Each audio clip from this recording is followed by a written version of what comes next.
Welcome to my final episode of Until Dawn's Breakdown. And yes, I'm finally not dressed up as Hank Hill. Now, this is where the story splits in two, which is something since my first playthrough I've really liked about the storytelling. You have this plot of the psycho Josh terrorizing his friends to make them understand what he lost, and what Hannah and Beth both felt on that cruel, tragic night. But once you learn who the stranger is, the same guy at the very beginning, trying to save Hannah and Beth, suddenly, an overarching plot begins. Up until this point, we're led to believe Josh's story is the entire story of Until Dawn. Especially with the tragedy of Hannah and Beth starting the game off. Up until this point, we're led to believe Josh's story is the entire story of Until Dawn. Especially with the tragedy of Hannah and Beth starting the game off and setting the entire tone. But if you guys look at the cover art in an aspect of symbolism, you've got this hourglass at the bottom, and if you've ever played Shadows of the Dam, a lot of the game is climbing up this mountain. And to climb a mountain, you start from the bottom and ascend to its peak, and take in the view. With that, this picture, at the bottom of the hourglass, it obviously depicts our main characters, and the lodge that takes the center stage of most of the game's events. Which, them in an hourglass, reminds me of Aladdin and Jafar, or even the crystal ball in A Wizard of Oz, how a bigger villain is always watching the events unfold, like a puppet master pulling the strings, which signifies the entirety of Josh's plot and story, including everything that is his psychological break and the psycho. With the concept they have to survive until dawn, I think that's the double meaning of the hourglass. Not to mention why we're not seeing Josh separated from the group in the picture. The time is ticking away.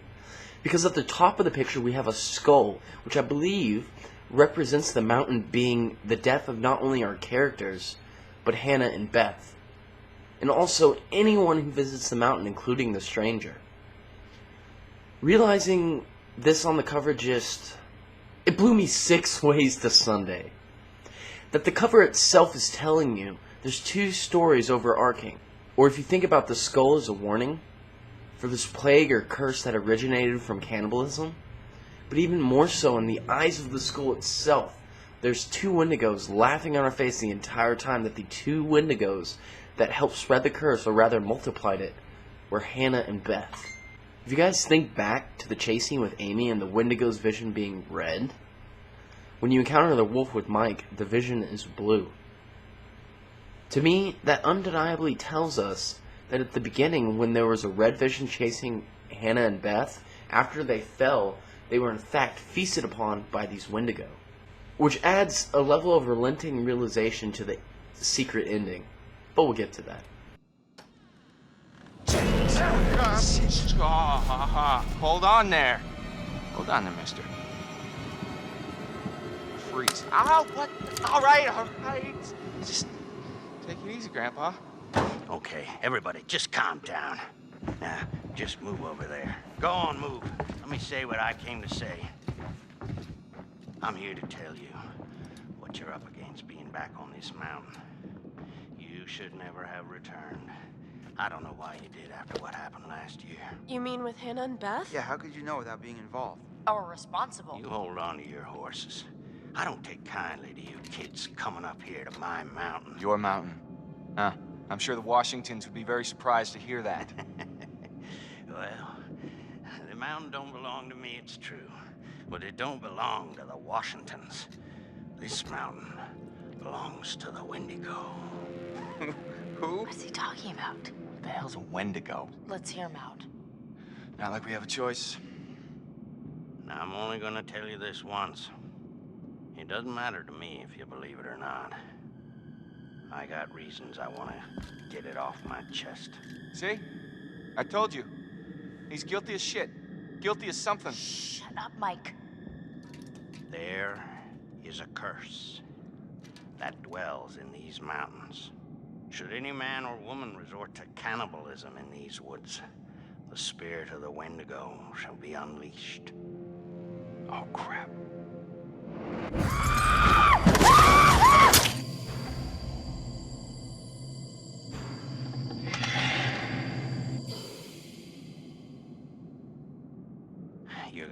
find somewhere safe. The basement might be okay. Okay, get down there now, all of you, and wait. What? Why? For how long? Until dawn. Oh, Joshua, you should have listened to me. Because of your choices, people have died. I don't know which is worse, actively triggering events that lead to someone's death, or passively allowing a tragedy to occur. Because you couldn't lift a goddamn finger to help someone else. Remember last year? Huh? How you left your poor sisters to die? You did nothing to help them. Paralyzed by your own self-centered fear, while a real threat was closing in. No, it's all about you, Josh. It's always all about you.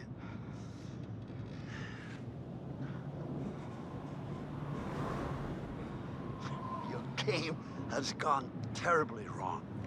And your friends, like your sisters, have deserted you. You're all alone. Can you feel how cold your loneliness has become, huh? Why did you hurt them? Joshua, why did you hurt them?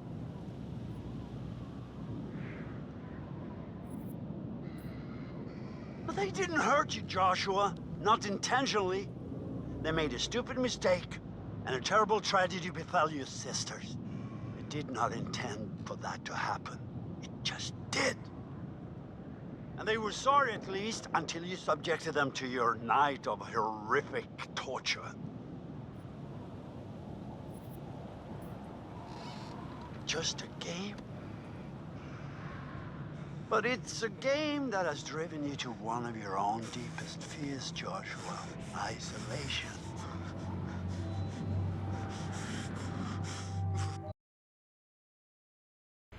I personally love this therapy session.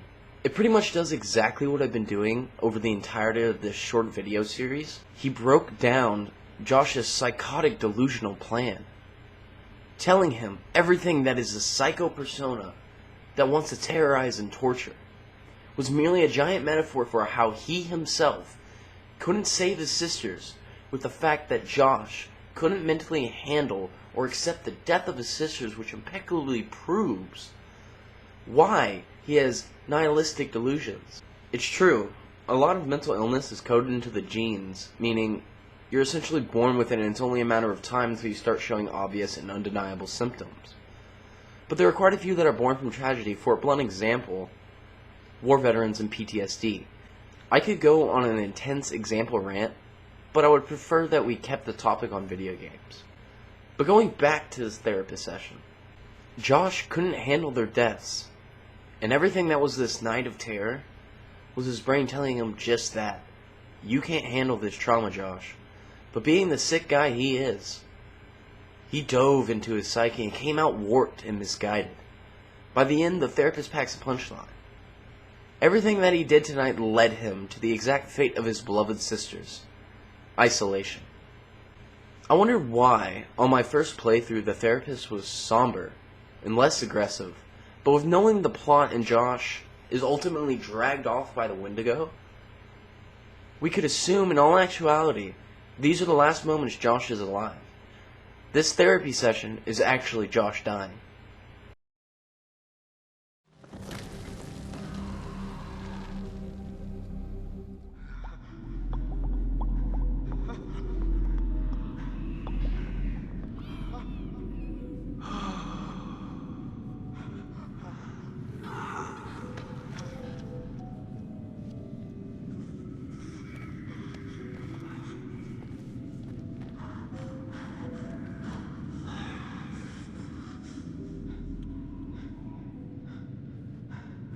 I wonder how much these sessions are of any help for you now. Just won't listen to me and things seems pretty fucked up.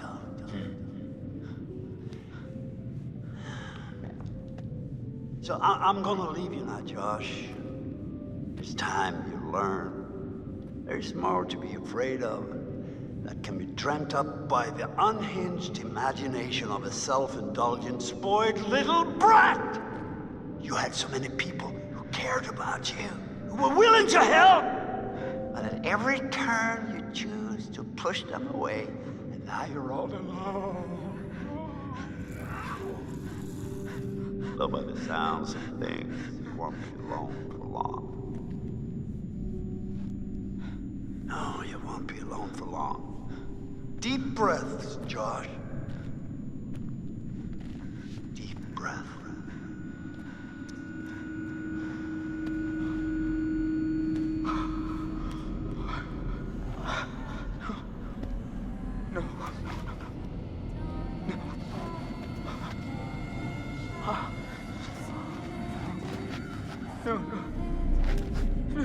No, not again. Not again. Get away! Get away! Ah! Get away from me! No, you're dead! Sorry. You're dead! Shut up! No! You're dead! It's not ready. You manipulate. You are a coward. There, got him. Yeah, one is there. Love it. I don't take orders from you. You can't tell me what to do. You can't tell me what to do anymore. Okay. I trust you. I trust you. I trust you.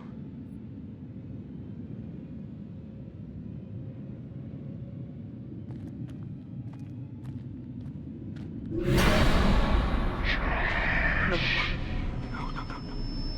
You're not real. You were all alone down there. No, not again.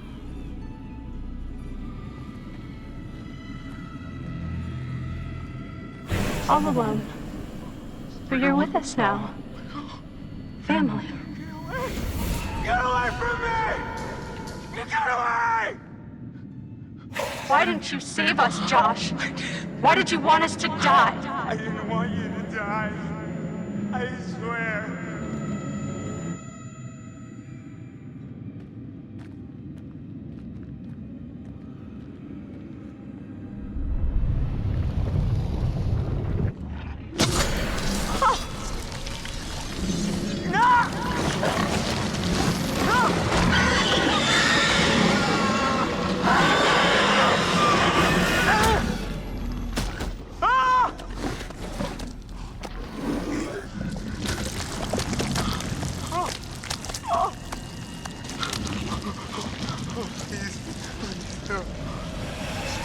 Josh. I don't take orders from you.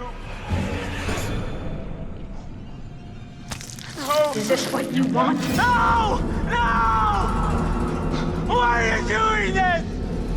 Leave me alone! Why are you doing this? Why did you save us, Josh? Dead. Why did you want us to die?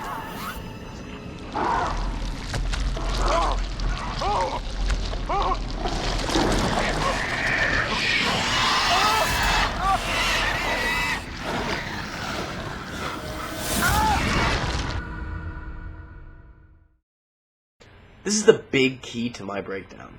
With Josh kneeling down in the middle of a breakdown, it's revealed to us that the therapist has been in his head, especially the ones with hanging bodies or rusted gates, or even the one with the computer monitors, which I wouldn't doubt the hanging body was when Josh was setting up the fake ghost. He expands on his last therapy session, but this time being absolutely critical and aggressive. This scene shows us exactly what Josh deals with in his breakdowns. You can hear and read the psycho's voice, the never-ending guilt from the death of his sisters, even Dr. Hill. How they're instigating him, and the psycho's laughter reverberating until it's the only thing he can hear. Then it instantly stops, and he just keeps repeating, "I trust you," as if he's given in and become one with the psycho's voice. As you walk through the cave, you see Hannah and Beth twice, when I believe it's ironic, considering the two sisters' deaths. his mind continues to obsessively torture him, and as for the pig, I believe it represents his mind, even with the intestines falling out and Hannah and Beth rising from it, symbolizing how his mind tortures him until he completely becomes one with his madness. Just as he killed the pig and they rose from its insides, as he tries to fight his madness, the guilt and the grief rises up and tortures him incessantly. At the end of his lucid trip, Josh sees something that looks like a giant version of Hannah or Beth. In all actuality, I believe this is brief, intense foreshadowing considering the fate of Josh.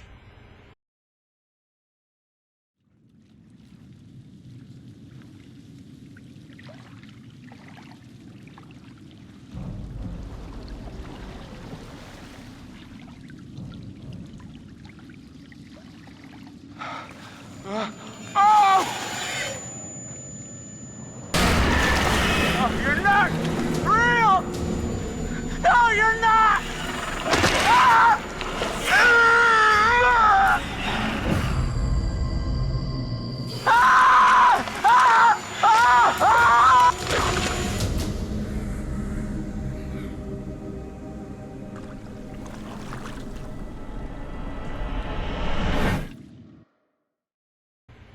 Like I was saying with the foreshadowing in the beginning of the game, if you notice, you can see Hannah's tattoo, completely implying that this Wendigo is indeed Hannah.